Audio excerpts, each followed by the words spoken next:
Algunos reyes pasaron a la historia por su grandeza, otros por su crueldad inhumana. Hoy conocerás a los monarcas más despiadados de la historia. El poder absoluto puede forjar monstruos, hombres que confundieron el miedo con el respeto y la sangre con la autoridad. Este es un viaje a las sombras del trono, donde la locura y la sed de control transformaron a líderes en déspotas. Acompáñenme a descubrir los reinados más sangrientos que el mundo ha conocido. Y, en la Rusia del siglo XVI, un periodo de grandes transformaciones y ambiciones imperiales, emerge la figura de Iván IV. Este joven príncipe, destinado a convertirse en el primer zar de todas las Rusias, prometía modernización y una nueva era de prosperidad para su vasto y a menudo turbulento reino. Su visión era la de una Rusia unificada, fuerte y respetada en el escenario mundial, un faro de poder y cultura en el corazón de Europa del Este. Pero el destino, a menudo cruel e impredecible, tenía otros planes. La repentina y trágica muerte de su amada esposa, Anastasia Romanovna, un golpe devastador para el joven zar, lo sumió en un abismo de profunda paranoia y desconfianza. La pérdida de su compañera y consejera lo dejó vulnerable a las intrigas palaciegas y a los miedos más oscuros que acechaban en su interior. Convencido de que oscuras conspiraciones se tramaban a su alrededor, Iván, consumido por la sospecha y el temor a la traición, tomó una decisión que marcaría para siempre la historia de Rusia. Creó la Oprichnina, una institución siniestra y despiadada. Esta fuerza de terror, vestida de negro y montada en imponentes caballos, se convirtió en el brazo ejecutor de la voluntad del zar, libre para torturar, asesinar y confiscar propiedades a cualquiera que cayera bajo sospecha, sembrando el pánico y la desolación en cada rincón del reino. La Oprichnina se convirtió en un símbolo de la crueldad y la arbitrariedad del poder absoluto. La masacre de Nóvgorod, una ciudad próspera y orgullosa, fue su obra maestra de crueldad, un episodio sangriento que quedó grabado en la memoria colectiva de Rusia como un ejemplo extremo de la brutalidad de Iván el Terrible. Durante semanas, la ciudad fue sometida a un reinado de terror, con miles de personas asesinadas sin piedad. Se dice que el río Voljov, que atraviesa Nóvgorod, se desbordó de cadáveres, tiñendo sus aguas de rojo y convirtiéndose en un macabro testimonio de la barbarie desatada. Iván, cegado por su paranoia y su sed de poder, veía su brutalidad no como un acto de crueldad, sino como un deber divino, una forma de purgar el reino de la traición y la herejía. Caminaba entre los muertos sin mostrar el menor remordimiento, convencido de que estaba cumpliendo la voluntad de Dios. Pero la locura de Iván no conocía límites. En un arrebato de ira incontrolable, cegado por la furia y la desesperación, mató a su propio hijo y heredero, Iván Ivanovich, un acto de filicidio que marcaría el principio del fin de su dinastía. Con la muerte de su hijo, Iván destruyó el futuro de su dinastía, dejando a Rusia sin un heredero claro y sumiéndola en una crisis sucesoria que amenazaría la estabilidad del reino. La Oprichnina, con su violencia y su opresión, devastó Rusia, sumiendo al país en un profundo estado de miedo, desconfianza y ruina económica. La tierra quedó arrasada, la población diezmada y el futuro incierto. Iván murió como una sombra de sí mismo, atormentado por sus crímenes y consumido por la culpa. Dejó tras de sí un legado de terror y un país profundamente traumatizado, marcado para siempre por la brutalidad de su reinado. Su historia es una advertencia sombría y elocuente sobre los peligros de la paranoia y el poder absoluto, una lección cruelmente aprendida a través del sufrimiento y la sangre. Una advertencia sobre cómo estas fuerzas oscuras pueden corromper incluso a los líderes más prometedores y arrastrar a una nación entera a la locura y la destrucción. El hielo de la estepa rusa, implacable y eterno, nunca fue tan frío y penetrante como bajo la sombra del reinado de su primer y más terrible zar. Iván el Terrible, un líder complejo y contradictorio, un reformador visionario que se convirtió en un tirano despiadado, consumido por sus propios demonios internos. Un hombre capaz de unir y fortalecer a Rusia, pero también de destruirla con la misma mano implacable, dejando una cicatriz imborrable en su historia. Así, Rusia aprendió a temer a sus líderes de una manera visceral y profunda, una lección grabada a fuego en su alma colectiva, un temor que resonaría a lo largo de los siglos. En el corazón de Roma, la ciudad eterna, cuna de la civilización y crisol de poder, un joven llamado Calígula ascendió al trono con promesas de gloria, de prosperidad y de un futuro brillante para el imperio. El pueblo romano, cansado de intrigas y luchas internas, depositó sus esperanzas en este nuevo líder, sin sospechar la oscuridad que se avecinaba. Su coronación fue un evento fastuoso, una celebración de la continuidad y la estabilidad, pero bajo la superficie, las semillas de la locura ya estaban germinando. Pero pronto, muy pronto, el júbilo se tornó en horror. La atmósfera festiva se disipó como humo, reemplazada por un miedo palpable que se extendió por cada rincón de la ciudad. Los rumores comenzaron a circular, historias de crueldad y excentricidades que helaban la sangre. La sonrisa del emperador, antes vista como un signo de benevolencia, ahora se percibía como una máscara que ocultaba una mente perturbada. Tras una misteriosa enfermedad, una dolencia repentina que lo mantuvo al borde de la muerte, algo cambió en Calígula. Algunos susurraban que había sido envenenado, otros que había sido tocado por los dioses, pero la verdad era mucho más oscura y aterradora. El joven emperador se transformó en un tirano impredecible y sádico. La enfermedad no solo había afectado su cuerpo, sino que había corrompido su alma, liberando los demonios que yacían latentes en su interior. Su mirada, antes llena de promesa, ahora reflejaba una crueldad sin límites, un placer perverso en el sufrimiento ajeno. Humillaba a los senadores, la clase dirigente de Roma, los hombres más poderosos después del emperador, reduciéndolos a meros bufones en su corte. Los obligaba a realizar actos degradantes, a soportar insultos y burlas públicas, erosionando la dignidad y el respeto que merecían. Amenazó con nombrar cónsul a su caballo, incitatus, un acto de burla y desafío a las tradiciones romanas. Le proporcionó a su caballo un establo de mármol, joyas y los mejores alimentos, mientras el pueblo romano sufría hambre y miseria. Y convirtió las ejecuciones en espectáculo, transformando la justicia en un macabro entretenimiento para su propio placer. Los gladiadores luchaban hasta la muerte, los criminales eran torturados públicamente y todo bajo la atenta mirada de un emperador complacido.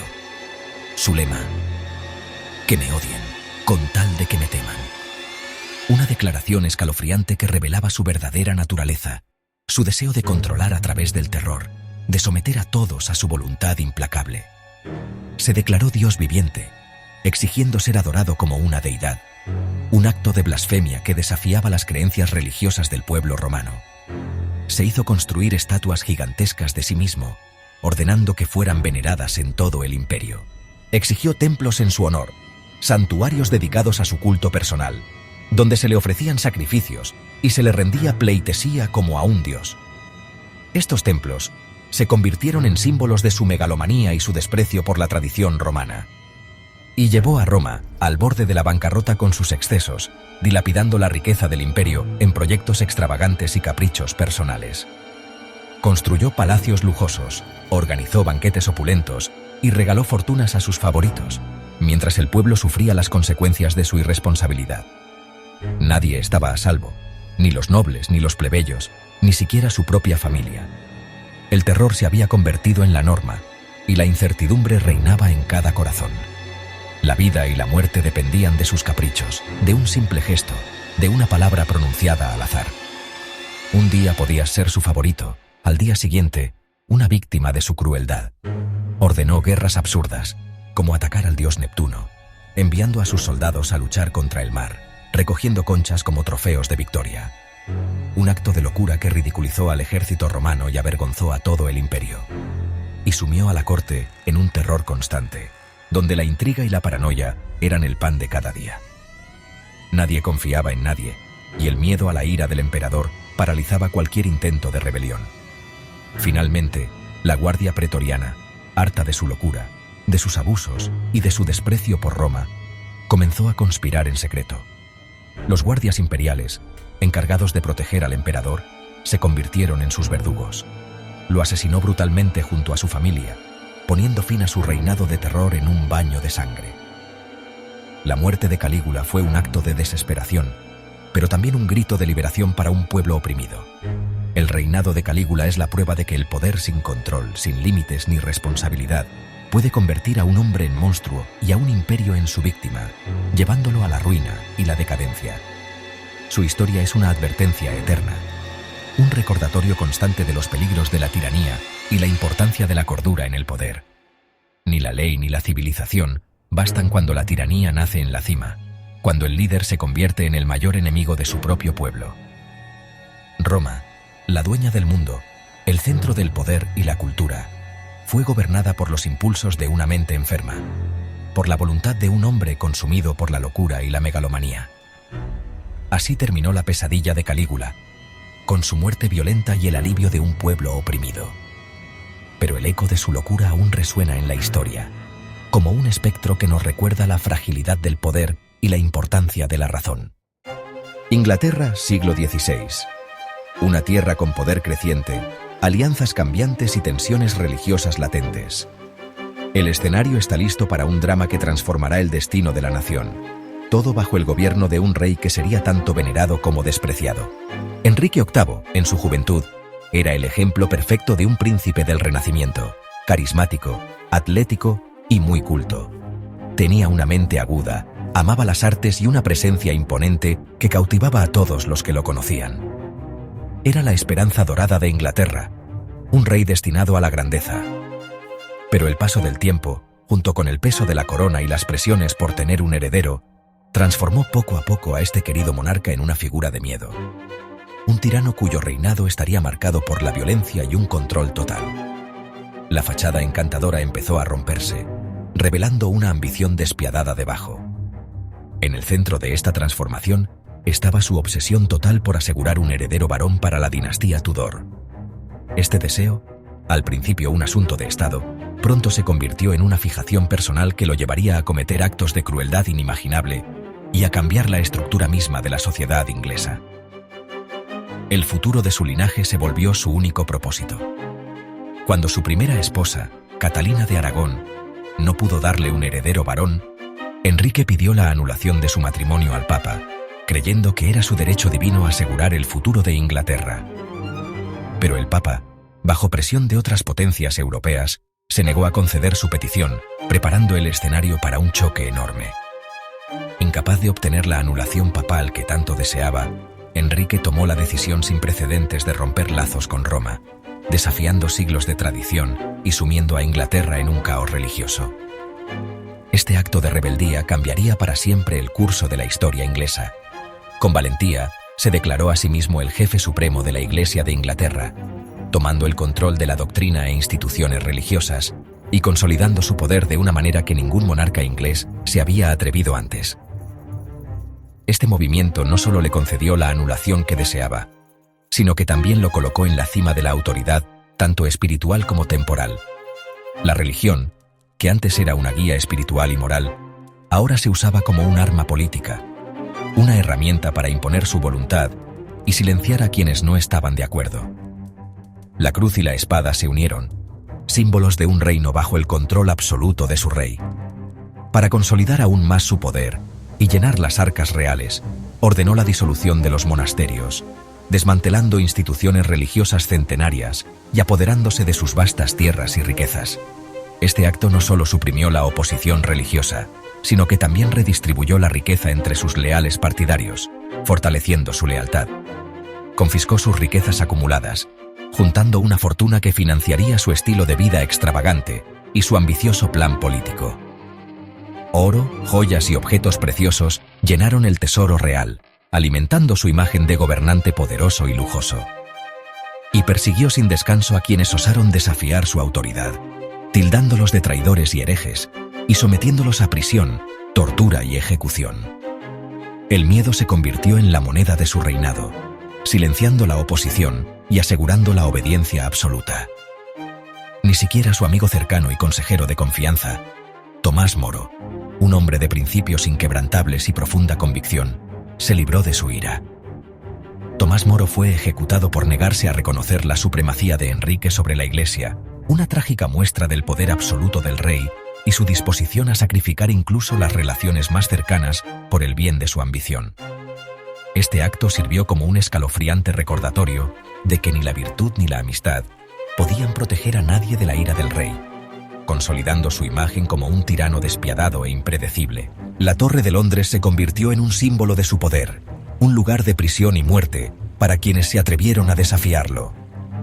La crueldad de Enrique se mostró quizás de forma más clara en cómo trataba a sus esposas, cada una atrapada en la red de su ambición y su deseo de tener un heredero varón.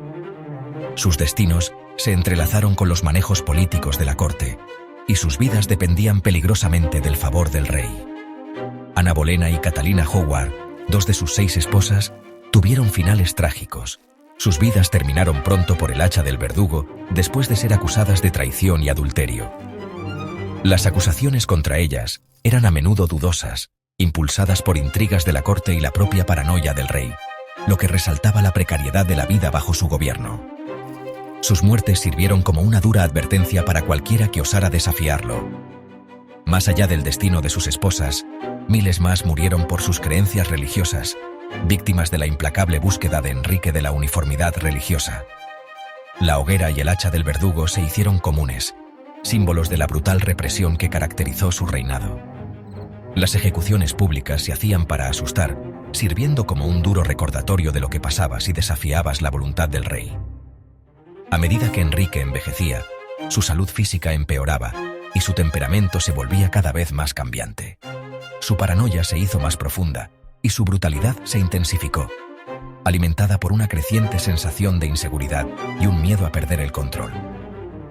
La corte real se convirtió en un lugar de miedo constante, donde los susurros reemplazaron la conversación abierta y cada acción era examinada en busca de señales de deslealtad. Su poder era absoluto, sin ningún tipo de oposición significativa. Él debilitó sistemáticamente la autoridad del Parlamento, doblegándolo a su voluntad, y eliminó sin piedad a cualquier rival que representara una amenaza para su reinado. Manipuló el sistema legal, retorciendo las leyes para sus propios fines y usándolas como herramientas de represión contra sus enemigos. Las acciones de Enrique no fueron impulsadas por un simple capricho o una furia impulsiva. En cambio, actuó con un marco legal fríamente calculado, elaborando meticulosamente justificaciones para sus acciones. Pervirtió la esencia misma de la justicia, transformándola en una herramienta para lograr sus objetivos personales y políticos. Al final, Enrique VIII dejó una Inglaterra más poderosa y centralizada, un reino que había afirmado su independencia en el escenario mundial, pero también dejó una nación profundamente dividida y traumatizada por décadas de persecución religiosa y represión política. La sombra de su reinado proyectó una larga penumbra sobre la tierra, un recordatorio constante del miedo y la incertidumbre que habían asolado a la nación durante tanto tiempo. Su reinado sirve como una cruda advertencia sobre los peligros del poder sin límites. Demuestra cómo la búsqueda implacable del poder personal puede disfrazarse de piedad y legitimidad, creando una fachada de rectitud para justificar incluso los actos más atroces, haciéndola aún más insidiosa y peligrosa.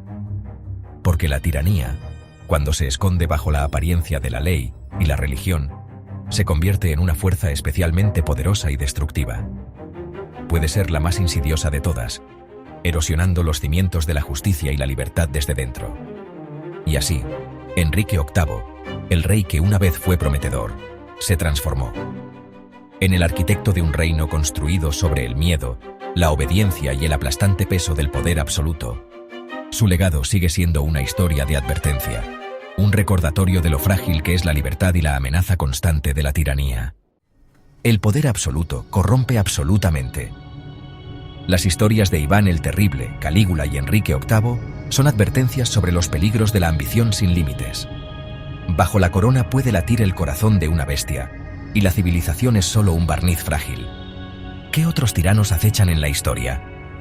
Suscríbete para descubrir más relatos oscuros y aprender de ellos. La historia real es más compleja y oscura de lo que imaginamos. Acompáñanos en nuestro próximo viaje a las sombras del pasado.